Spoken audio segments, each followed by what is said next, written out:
بہاول نگر شہداء پولیس کی تقریبات۔ شہداء پولیس کی قربانیوں کو خراج عقیدت پیش کرنے کے لیے پولیس لائن میں تقریب کا انعقاد کیا گیا۔ تقریب میں S P investigation Zubaida Parveen, D S A, D C a Khalid, additional session جج، سول جج، پولیس افسران کی شرکت۔ ہم نے پہلے بھی پاک سرزمین کے لیے خون بہایا ہے، آئندہ بھی ملک و قوم کی حفاظت کے لیے کسی قربانی سے گریز نہیں کریں گے۔ S P investigation. ہم نے اپنے شہیدوں کو نہیں بھولے، وہ اللہ کے پاس زندہ ہیں اور اس دنیا میں بھی زندہ رہیں گے۔ جو قومیں اپنے شہیدوں اور محسنوں کو بھلا دیتی ہیں، تاریخ بھی انہیں ہمیشہ کے لیے فراموش کر دیا۔ انویسٹیگیشن پولیس کا مزید کہنا ہے کہ شہداء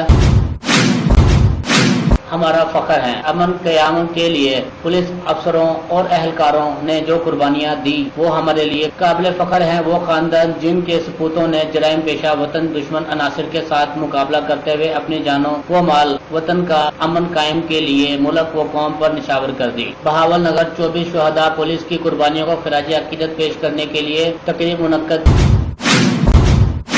ہوئی۔ P R O Bahawal Nagar شہداء پولیس کے خاندانوں کو مالی و دیگر سہولیات دینے کا سلسلہ جاری رکھا جائے گا۔ S P investigation. تقریبات میں پولیس شہداء کے ورثاء کے تحائف تقسیم کیے گئے۔ آر پی او بہاول نگر۔ شہداء پولیس نے اپنی جانوں کا نذرانہ دے کر اس ملک کی عوام کی حفاظت کی ہے۔ ڈی سی او بہاول نگر کا کہنا ہے کہ ہمارے جوان آئندہ بھی اپنی جانوں پر کھیل کر ہمارے ملک میں امن کے لیے کسی قربانی سے پیچھے نہیں ہٹیں گے۔ کیمرہ مین ٹیم کیمرہ راج نیوز بہاول نگر۔